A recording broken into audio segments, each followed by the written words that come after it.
जुबा इनके लिबास है और इनके एक लिबास अभी दुनिया में आना बाकी है, जिसे मेहदी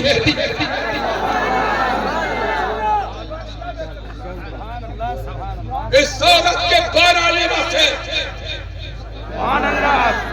उनके बारे में हदीस सुन लीजिए। नबी रहमत फख्र रिसालत मौत सल्लल्लाहु तआला अलैहि वसल्लम ने फरमाया, हम अब्दुल मुत्तलिब के बेटे, हम अब्दुल मुत्तलिब के बेटे सरदाराने जन्नत हैं। मैं, हमजा, अली, जाफर, हसन, हुसैन और हम में का आखिर में मेहदी।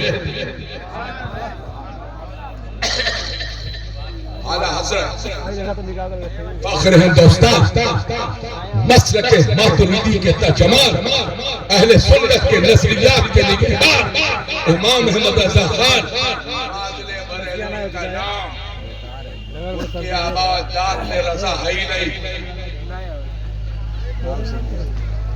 नकी अली, तकी अली, यही नकी अली और तकी अली के बीच रज़ा। अब आप तलाश करो रज़ा नाम किसका है? इमाम हुसैन के पोते का। गौर से बोलिए, मैं तारीख रज़ा पढ़ने नहीं आया हूं, मैं बता सकता हूं इमाम रज़ा, इमाम रज़ा की मुकम्मल जिंदगी आला हज़रत इमाम अहले सुन्नत नव्वरल्लाहु मरकदहु, उन पर हमारी असमतें, इज्जतें, शौकतें, बुलंदियां, इल्मी, फिक्री, तसव्वुराती, तखय्युलाती, अदबी, माशरती, समाजी, सकाफती, तिजारती, सियासी, मिल्ली कुर्बान हो गए। इसलिए जो अहमद रज़ा खान है बर्बाद वही भारत में अहले सुन्नत की जान है।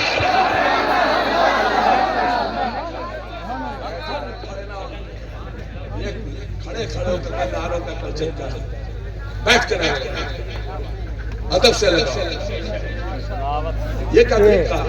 अगर नारा लगाने का इतना शौक है तो अपनी अपनी जेबों में 10-10 रुपया लेकर आएगा। खाली नारे से शहर का पेट पलेगा? मैंने तो नहीं सुना कि कोई ऐसी सुन्नत कि साहबा ने खाली नारा लगाया, आसानी से साबित से पढ़ाओ नारा लगाया। कहां से चीज क्या है? नारा लगाओ तो जेब खाली। बड़े आए नारा लगाने वाले,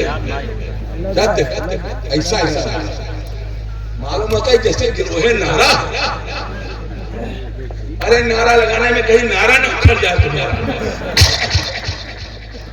देखो मेरी तेरी खराबी, मैं नाराज नाराज नहीं, मुझ पर दबाव लेता हूँ। जब मैं बोलना शुरू करता हूँ तो ये बुजुर्गों का फैजान है, उनके अदब का सत्ता है कि मैं बीमार भी हूँ। मैं 11:30 बजे तक स्पीच देने के बाद घर से चला। हाँ तो बात ना रहे है ना। बेकल ने भी कोयल की तरह कूक लगाई, इस शहर खामोशा से मगर दाग न पाई। कैसे नहीं आ रही है? एक अल्लामा साहब थे बेचारे, 100-150 रुपए के लिए तकरीर करते करते थक गए। जेब से पैसा नहीं निकल रहा है, ये सब जुबान के सखी बैठी, जेब की सखावत करता है। और दूसरी चीज देखिए, हम लोग गीत सुनते हैं, आप लोग की मजलिस में कभी कभी गलती से फंस जाते हैं। हम अदब से सुनते हैं, बचपन से सुनते आ रहे हैं। कोई भी नाशा हमारा बेटा पढ़े, भतीजा पढ़े या कोई पढ़े, उसे नज़र जब तक देते हैं जब तक जेब में पैसा है, वरना नहीं सुनते। आप तो खुला बाजार में जाते, ये नारा लगाने से पेट नहीं भरता।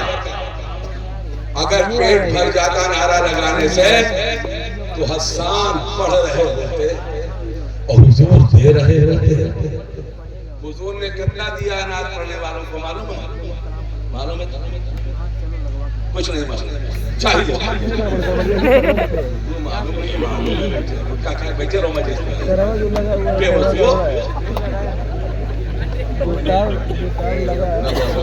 किसी के तो अदब खिलाफ नहीं, न तो पीर का अदब न सादात का अदब। और यकीनन तुम अपने घरों में माँ बाप का नहीं करते, तुम सब कुछ बेहतर अदब से आदाब मजलिस से बहुत आराम से सुनो हमारी बात। बुरा तो नहीं लग रहा? जोर से बोलो। अगर तुमरे गांव में तो मर्दों करते हो बच गए। क्या ख्याल है कितना? पूछिए जनाब साहब से, पूछिए पूछिए पूछिए। बच गए पराया देश में। बाप दादा 6-7 पुश्त 8-15 पुश्त पहले मकान बनाए रहे, खत्म हो गया। अब तो हम अयोध्या में रहते हैं। हाँ तो दोस्तों एक बात बताएं, ये कसीदा बुर्दा शरीफ, कसीदा बुर्दा शरीफ हमारे खानकाह पर महबूब साहब के कुल के मौके पर पढ़ा जाता है। तुम्हें भी शर्फ आया मिला होगा कुल के लम्हे में कसीदा बुर्दा शरीफ मिले। हम लोग उस कसीदे को बहुत अदब से सुनते हैं। जानते हो क्या? ये कसीदा वो है जिसे सरकार ने सोते हुए, सरकार नहीं सो रही, कसीदे वाला सो रहा। ऐसा ही नहीं सो रहा, और उसे सरकार ने अपनी चादर इनाम में दी। और तुम कैसे उम्मती हो अपना रुमाल नहीं दे पाए? देखो बात। तो सरकार ने सोते में, ये मैंने मोहल्ला में तकलीफ की थी नाथ खानों के बारे में कि भैया मेरी तकलीफ निकलवा के सुनिएगा भैया, जब कोई नाथ खरीद रहा है जितना तकलीफ वो वक्त नहीं जाता, लेकिन जब एक बढ़िया नाथ पढ़े वाला पढ़े तो तुम झूम जा, जिसको ना सुनना हो स्टेज पे ना, और जिसको सुनना हो वाए और जुआए वो अदब से। जोर से बोलिए, बोलो। सरकार ने चादर दिया था, क्या दिया था? और हसन बिन साबित को देते थे, शायरे दरबारे रिसालत है, तो शोरा और नाथखानों को देना ये सुन्नत है। नारा सिर्फ लगाना सुन्नत नहीं है, देना भी सुन्नत है। खड़ा रहेगा गाड़ी में, अगर तुम्हारी तरह 20-25 जलसा और मिल गया तो मोहम्मद अली का तो सफाया हो जाएगा। ऐसा मेरे रिश्ते में दामाद है। अब खुसर बैठा हो और उसके दामाद को कम मिले तो कितना तकलीफ पहुंचेगी। कल मौलाना अब्दुल गफ्फार कहते हजरत कंजूस मजमा मोहम्मद अली पहुंच गवा रहा, पढ़त रहा कुछ पैबे नहीं कि तू नहीं दी हो तो जितना बचा खुचा जेब में रहा बाबू दे दिया। ना कहे मौलाना अब्दुल गफ्फार और हमारी बिटिया का हमरा सलाम कहे और बोला हजरत ने ढेर सारी दुआएं मोहब्बतें दी, थकावट के बावजूद अनवार की मोहब्बत में आए और तुम्हारी मोहब्बत में बैठ के सुने। बहुत शदीद तकलीफ। और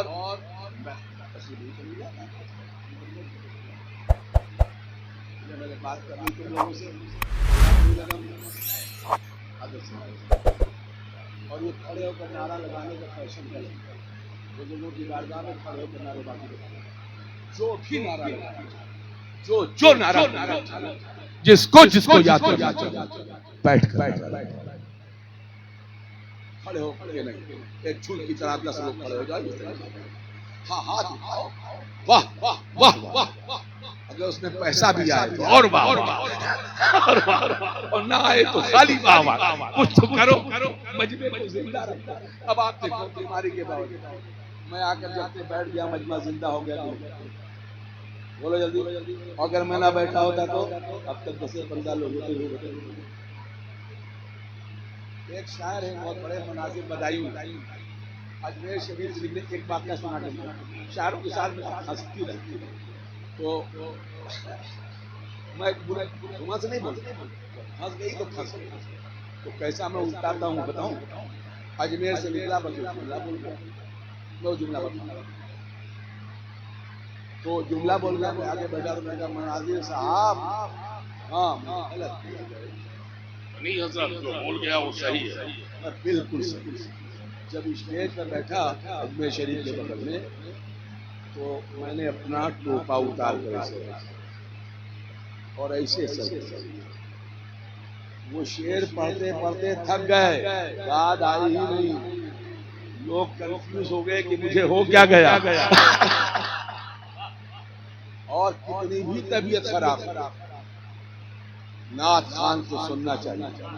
देखो मैंने राही साहब को सुना, मैं मेजबान नहीं मेहमान, मैं मेजबान मेहमान नहीं, मेजबान नहीं मेहमान हूं। पढ़ाया गया मैंने सुना। बाबू ये सैयद मोहम्मद हुसैनी मेरे सगे भतीजे, जोर से बोलिए। इन्होंने कॉन्वेंट से इंग्लिश मीडियम से इंटर किया, उसके बाद खानदानी रवायत के मुताबिक ये क्लास 5 यानी खामिसा के स्टूडेंट हैं, तालिबे इल्म हैं। तो इल्म की हमारे खानदान में न कल कमी थी, ना आज है और न कयामत तक रहेगी। इधर सुनिए, सब लड़के ऐसे ही पढ़ते हैं और लड़कियों को बता दें, 2 पुश्त पहले हमारे वहां सब आलिम, 2 पुश्त पहले सब आलिमा। तो ये आलिमाओं माँ और आलिम वालिदैन का खानदान है। मेरे परदादा शेखुल इस्लाम ख्वाजा सैयद मुफ्ती अब्दुल सत्तार नव्वरल्लाहु मरकज़हु काज़ी शहर थे उस समय, और मेरे दादा हुजूर मखदूमुल मिल्लत। मैं सिर्फ ये कहना चाहता हूँ, बहुत इत्मीनान के साथ कहना चाहता हूँ, इनका अदब से सुना कि नहीं सुना? जोर से बोलो। किसी मौलाना और पीर को इतने अदब से सुनते देखा? कोई पीर साहब और होते ना तो भाग जाते गुस्से से। तो कोई बड़ा मुफ्ती अपने इलाका पकड़ लाओ, उसे कलाम सुनवाई दिए, पूरे शहर में वो लटकाए बैठा रहिए, फरार हो जाइए। तो देखो अदब से सुनो, मोहब्बत से सुनो। नारे खूब लगाओ, नारा लगाओगे ना अपने आदमी जिंदा रहता, चाहे जम नारा लगाओ, लेकिन लगाए नारा लगाना। सुन्नत सुन्नियों का काम है नारा लगाना। जहां नारा ना लगे वहां कैसा सुन्नी। तो नारा लगाते रहो, सबको याद करते रहो, अपने बुजुर्गों को, अपने मुर्शिदों को। मेरी तबीयत थोड़ा बोलने का नहीं है। उसी वक्त जब मैं आया था, अगर मैं स्टेज पर बैठ जाता तो मैं कायदे से खिताब कर देता। अल्लाह ताला कबूल फरमाए, और मेरे अंदर जो कमी पैदा हुई हो, तकलीफ पैदा हुई हो, उसको भी अल्लाह दूर फरमाए, और मोहम्मद अली फैजी को तरक्की अता फरमाए और इन्हें सलामत रखे। और जो इससे पहले अफसर साहब तशरीफ ले गए, राही साहब के बेटे, वो भी सलामत रहें। और मुंतज़िम जलसा कौन है? हज़रत अल्लामा मौलाना तालीमी बेदारी कॉन्फ्रेंस की बुनियाद किसने रखी? अरे बुनियाद पोस्टर में किसने रखी? कहाँ है हज़रत? वो भी तशरीफ ले गए। तो दाद दो, लेकिन जब इतना दाद देना हो और शायर को बहुत ज्यादा पढ़वाना हो तो उसकी सेहत करनी चाहिए। चलो सलाम करना। मुस्तफा जाने रहमान।